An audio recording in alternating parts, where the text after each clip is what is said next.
Agora, por exemplo, eu estou lendo as obras do grande escritor português Aquilino Ribeiro. Os personagens da Aquilino Ribeiro são realmente camponeses, pessoas simples. Mas para contar a vida dele, ele usa todo o vocabulário da língua portuguesa, um dos escritores de vocabulário mais rico que eu já vi. Se elas fossem contar a sua própria vida, não conseguiriam perceber em si mesmas o que ele está mostrando ali. Então, vamos dizer, é este descompasso entre a experiência real e a consciência é que a educação visa a suprir. Para isso, ela tem que criar, em primeiro lugar, tem que transmitir, em primeiro lugar, os meios de expressão. Sobretudo os meios de expressão linguística. Tem que ensinar as pessoas, né, a dizer o que se passa na sua experiência real.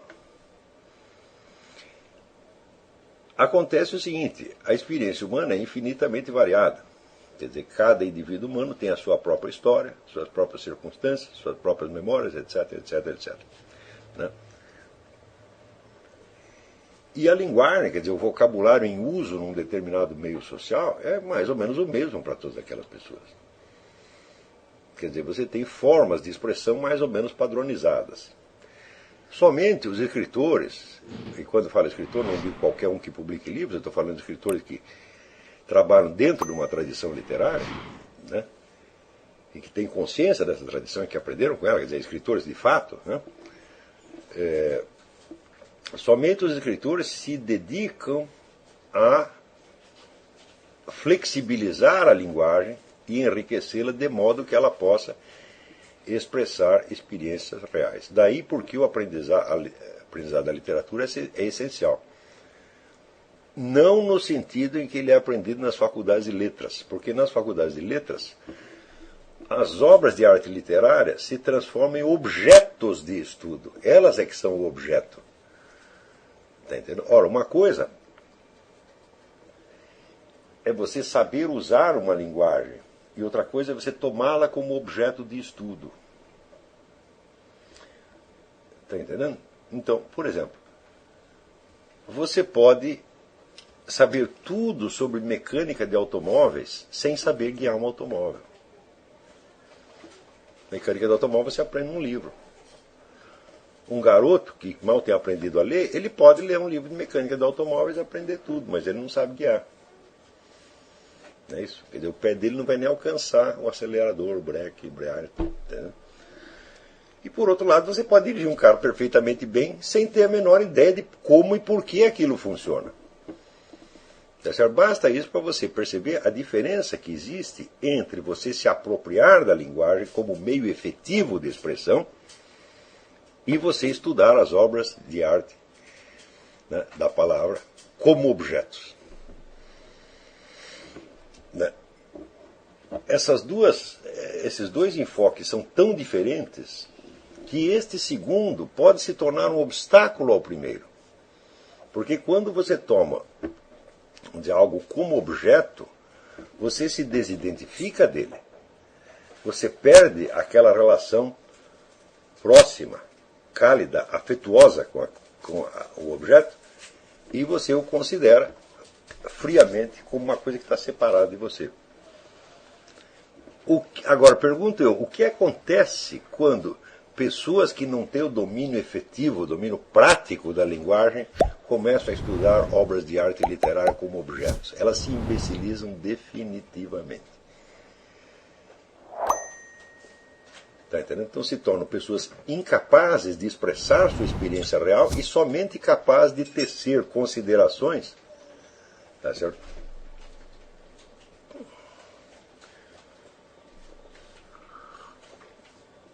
Sobre objetos que elas não têm a menor ideia de para que servem. Tá certo? Então, é muitíssimo importante que nesta fase dos nossos estudos vocês não estudem obras de arte literária como objeto. Aqueles que entre vocês têm a infelicidade de ser alunos de faculdade de letras, por favor, façam abstração do que aprenderam lá. Tá certo? Vocês têm que tomar posse das obras de arte literárias como uma criança que está aprendendo a falar. Você vai ter que aprender a falar como esses escritores falam, de modo a você poder usar os instrumentos que eles criaram, usar os giros de linguagem, o vocabulário, a sintaxe, tal, como um instrumento seu. O que você tem que aprender é a imitar esses escritores. Imite um, depois imite outro, depois imite outro, depois imite, vai imitando vários. Dessas várias imitações, tá certo? Você irá aos poucos compondo o conjunto de instrumentos expressivos que lhe interessa para os seus próprios fins. Está compreendendo? Depois de você ter essa experiência viva das obras de arte literária durante muitos anos, então daí você vai ter, vamos dizer, uma coleção de exemplos de obras de arte literária na sua mente, e você já terá absorvido o que essas obras podem lhe dar. Depois disso, você pode talvez até considerá-las como objetos e entrar em estudos literários. Mas se você fizer isso antes, você vai estar lesando a sua mente.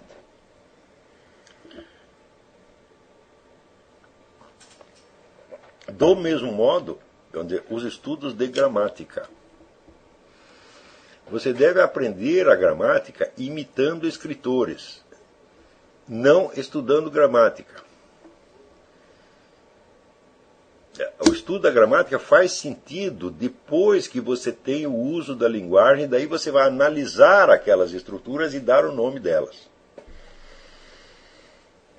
Está entendendo? Então, eu digo para vocês, eu não aprendi nada de gramática até os 32 anos. E eu escrevia perfeitamente, de maneira inteiramente gramatical. Por quê? Porque eu tinha lido centenas de bons escritores e tinha assimilado todos aqueles truques de linguagem deles. Não eram bem truques, eram instrumentos expressivos. E simplesmente eu escolhia, vamos dizer, dentro do que eu tinha na memória, eu escolhia, vamos dizer, as palavras, as construções, certos encadeamentos, tal como eu necessitava deles. Tá certo? Se você começa por estudar gramática, você tem a preocupação da correção gramatical no início, você nunca vai aprender a escrever. Você vai ficar sempre um camarada artificial. Então, vamos dizer, uma coisa é a linguagem como instrumento real, vivo, para seu uso. Outra coisa é a linguagem como objeto de estudo. A gramática toma, tanto a gramática quanto os estudos literários tomam a linguagem como objeto de estudo, não como objeto de uso. Está compreendendo? Porém, uma coisa que para você é só objeto de estudo e não objeto de uso é uma coisa morta, é uma coisa que não tem validade, não tem presença pessoal para você. Tá certo? Então, vocês vão ler os escritores com esta ideia de você aprender a expressar o que eles expressaram. De início, você vai ver que eles usam uma linguagem pessoal para expressar algo que eles estão querendo dizer, algo que está na imaginação deles, ou na memória deles, ou no sentimento deles. Tá certo? Mas aos poucos, quando você tiver lido vários, você vai ver que esses esquemas servem para situações análogas, suas. Tá certo? Porém, a imitação é extremamente importante, porque é na imitação que você vai aprender, vamos dizer, a modular o tom conforme as necessidades expressivas. Eu recomendo que quando você começa a ler um autor, não em filosofia, mas em literatura, você leia de preferência a obra inteira dele, ou pelo menos as obras principais, justamente para assimilar esse estilo. De que você imite servilmente o modo dele escrever. Por quê? Porque depois você vai imitar outro que vai te libertar das limitações do primeiro, e outro, e outro, e outro, e outro, e outro, e outro. Quer dizer, os males da imitação serão corrigidos pela própria imitação. No fim, você vai ter um repertório tão grande, tá certo? que você verá que você já não está imitando ninguém, você está escrevendo como você mesmo. Mas isto é uma coisa que deve acontecer naturalmente. Não tenha, portanto, essa preocupação de originalidade no começo. A originalidade na expressão literária é uma conquista e não uma obrigação. Você não tem obrigação de ser original no começo. Você será original se puder, quando chegar lá. Tá entendendo? Eu considero que este aprendizado literário é absolutamente fundamental para a filosofia. Por quê? Porque a filosofia se expressa também através de palavras e ela usa todos os recursos da expressão literária e mais alguns que a expressão literária não conhece. Por quê? Porque ela vai passar da simples expressão, né, à reflexão. Tá certo? E não somente a reflexão, mas a busca da verdade através da reflexão. Ou seja, todo o mundo da literatura é um mundo da expressão, está simplesmente expressando experiências. Não está especulando o que essas experiências significam universalmente. Por isso é que você não consegue tirar conclusões morais de uma obra de arte. De uma obra de arte literária. Você não consegue. Então,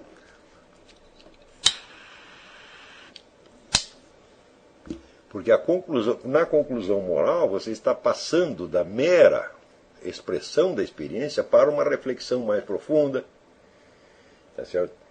Em face de critérios que se pretendem universalmente válidos. Se o romancista, o novelista, fosse parar para fazer isso, ele não ia poder acabar de contar a história, porque a mente dele ia se complicar de tal modo com questões teoréticas, não é isso? Que ele ia acabar escrevendo um tratado de moral, de filosofia moral, tá certo? Ou de psicologia, ou coisa assim. Então, vamos dizer, a passagem da expressão literária para a reflexão não é nem uma passagem direta. Você vê que na teoria dos quatro discursos existe o primeiro andar, que é a expressão da experiência, então é a poética. Existe um segundo andar, que é a retórica. Na retórica, você já não está mais falando apenas de universos possíveis. Aristóteles diz que as obras de arte literária contam não aquilo que aconteceu, mas aquilo que poderia ter acontecido. Não é isso? Mesmo quando você está contando uma história real, por exemplo, um romance histórico, tá certo? Você está contando aquilo não como real, mas como possível.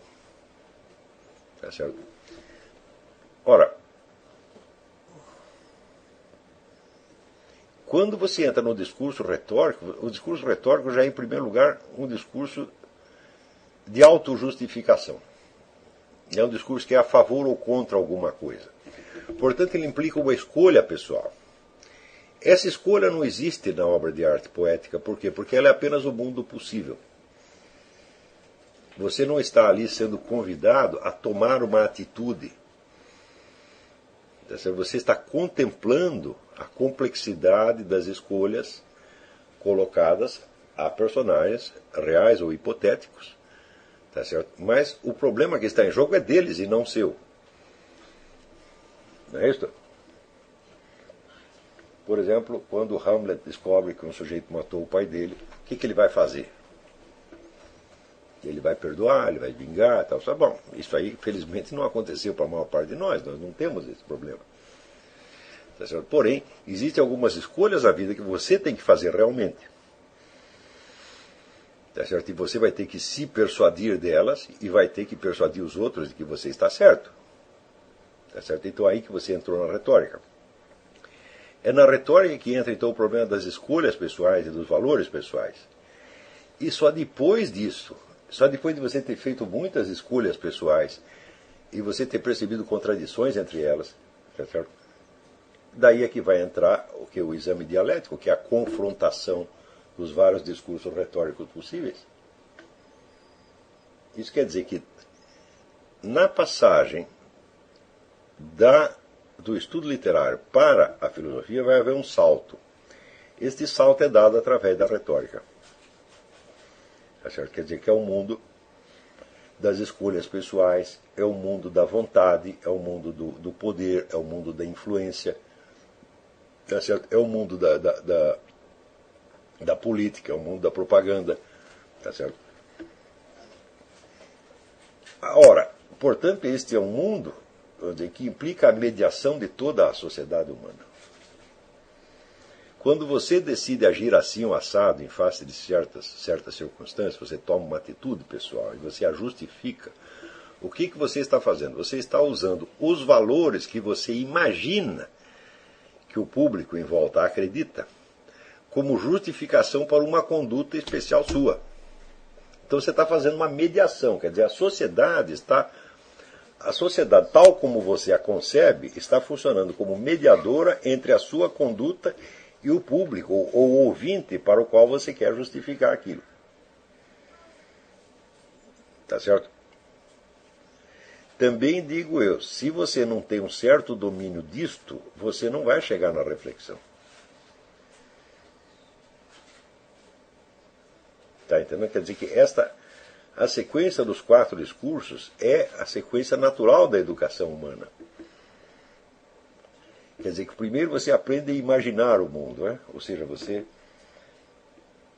aprende a conquistar uma linguagem que seja suficientemente rica, ampla e flexível para dar conta da sua experiência real e simplesmente expressá-la, dizer o que está acontecendo. Em seguida, você entra na esfera das atitudes e escolhas pessoais, você entra na esfera do exercício da moralidade. Não é isso? Então é ali que surge o problema, vamos dizer, do certo e do errado, do preferível e do preterível, não é certo? Do melhor e do pior, não justificados em termos abstratos e universais, mas usados como legitimação das suas próprias ações e das suas próprias escolhas.